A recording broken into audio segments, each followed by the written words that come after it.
I want to speak a little bit about Micron. Hopefully you're familiar with who Micron is. Micron is the fourth largest semiconductor in the world. We have 37,000 global employees. We are always thinking about our high-performing teams, especially during circumstances like we're all experiencing right now. Micron manufactures memory storage and accelerator hardware and solutions, and it really is data as a potent new source of insight, intelligence, and competitive advantage. We're seeing tremendous opportunities in the ways data can enrich our lives, and it's not an overstatement to say that data, including better access to and management of data, is offering us some of the biggest opportunities in history right now. This slide really speaks to some of our big highlights. Number one in automotive and supplier to top 10 OEMs. Number one in networking memory. But again, if you walk away with anything about Micron today, know that we're the global leader in memory and storage. And our mission is really, our vision is to transform how the world uses information to enrich life for all. And when I say for all, it really does mean not only for all of our employees, but the communities in which we work, our customers, our suppliers. And this really is our vision statement.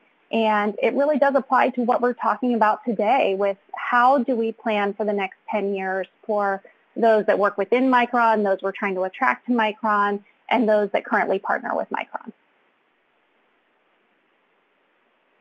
All right. Well, Britt, thank you for that introduction to Micron. And I had a couple of questions based on our conversation before the webinar today, and I know the audience will have some questions as well, so please do send us your questions as we go here. We'll get to them in a few minutes.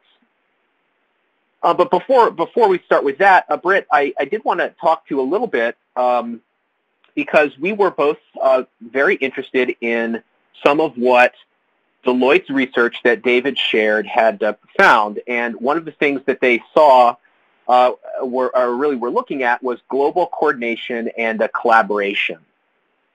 So Micron does operate all over the world.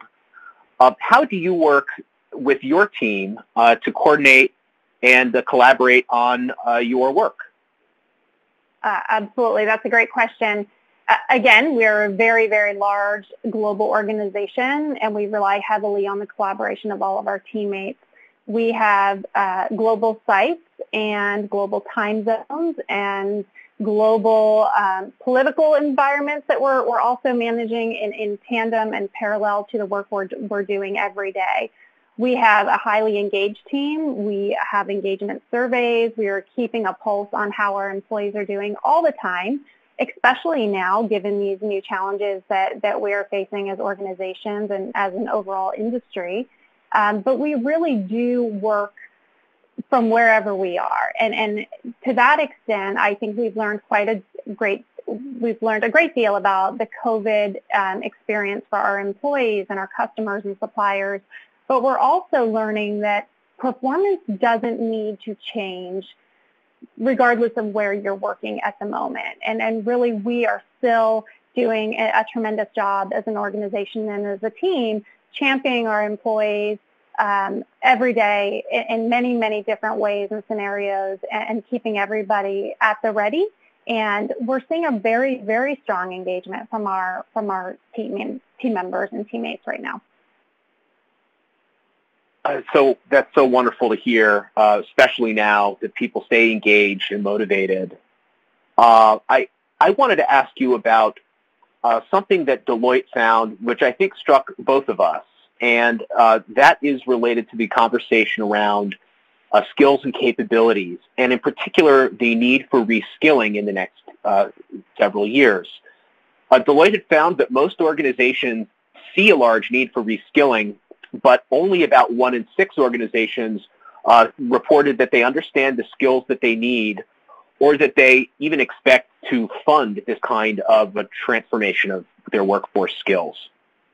How is Micron approaching this challenge? Do you have any comments to share on that? Yeah, that's another great question. I think addressing the skills gap, upskilling, reskilling topic is is front and center for many. We have implemented eightfold from a talent perspective, from an incoming talent perspective. We use an AI platform to help us evaluate skills and qualifications on the very front end to not only help us match and align where the skills match, but also identify where we may have gaps so that we know very, very early on in the employee experience and even before they become an employee at the candidate experience level, where those gaps may be. So when they join our organization, we're already aware of maybe there's areas of opportunity to enhance some skill sets or to learn something new, or maybe they were just a part of a different industry, but we are welcoming them into our organization and planning ahead with our workforce planning and strategy. And I believe David called it our workforce architecture, which is extremely important.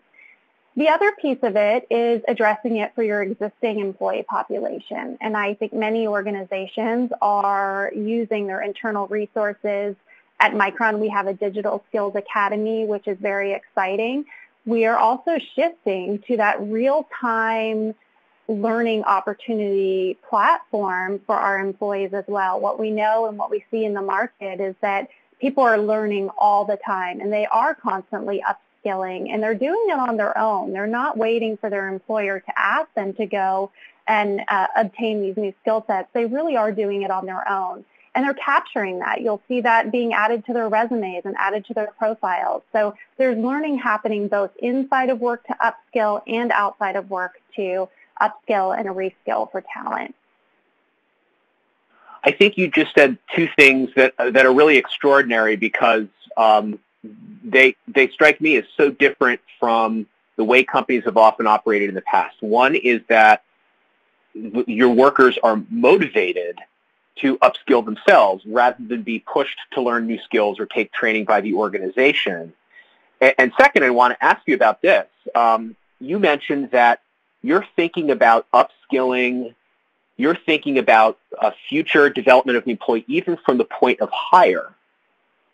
So I just wanted to ask you more about that. Is this this change in thinking about the skills of people at the point of hire, was this a change in mindset for the organization? Was there a need to get others in the organization on board for this type of change in approach? And if so, how did you do that? Yeah, I think it's a transformation and a shift to the traditional model of hiring where you have a job description, you have requirements, they must check every box. And what we're looking at now, and again, technology helps us do this, is seeing what do they have today and where are those gaps and where can we as an organization fill some of those, whether it's with our learning opportunities, our development opportunities, maybe on-the-job experience as well. That's one that's not as often discussed, but certainly we know there's a ton of learning that happens from rotations and internal assignments that really can help buffer if there are a gap or if there is a gap with the skill set very early on that's indicated. And oftentimes what we're finding is talent will share with you where they think they may have a gap and where they'd like to learn. And that really does make it an easier process for both sides.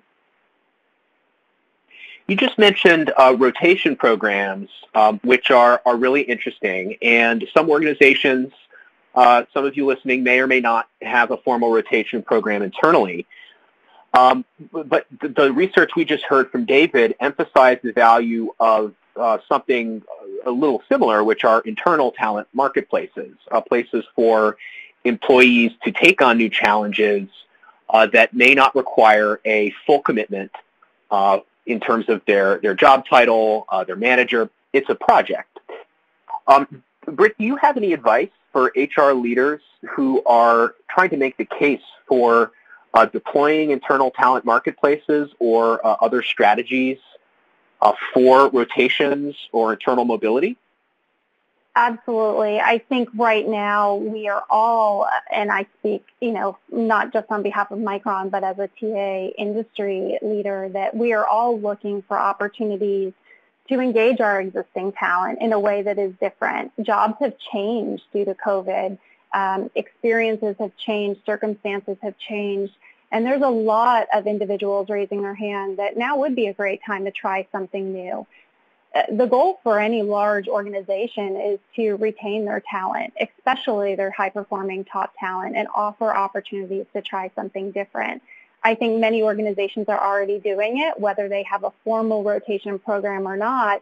There's usually an effort around raising their hand that they would be interested in working on a project or a cross-functional collaboration with a different team.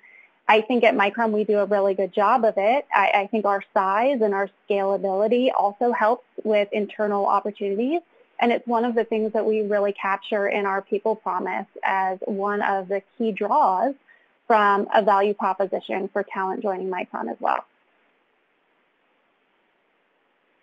I wanted to ask you, Britt, just one more question, and then we'll take some from the audience. So if there's anything you're interested in, please send us your questions. We will take some. But I want to ask you just about recruitment in light of COVID and the changes that it's having right now. You've spent a lot of time leading recruiting and TA teams and strategy. What trends do you see changing in recruitment now and going forward in light of this pandemic that we're all living through? I see a lot of great, fantastic positive changes. One, I would say that we're seeing is there's a lot more engagement. There's a whole new level of transparency and communication. We are seeing marketing organizations get out in front of how their companies and how their employees are managing in a time like this where there is so much uncertainty. We're seeing CEOs and executives speak to their employees, knowing they're going through challenging times, but being as transparent as possible and leading with a lot of empathy. From a hiring perspective, we have switched to, virtual onboarding as new hires.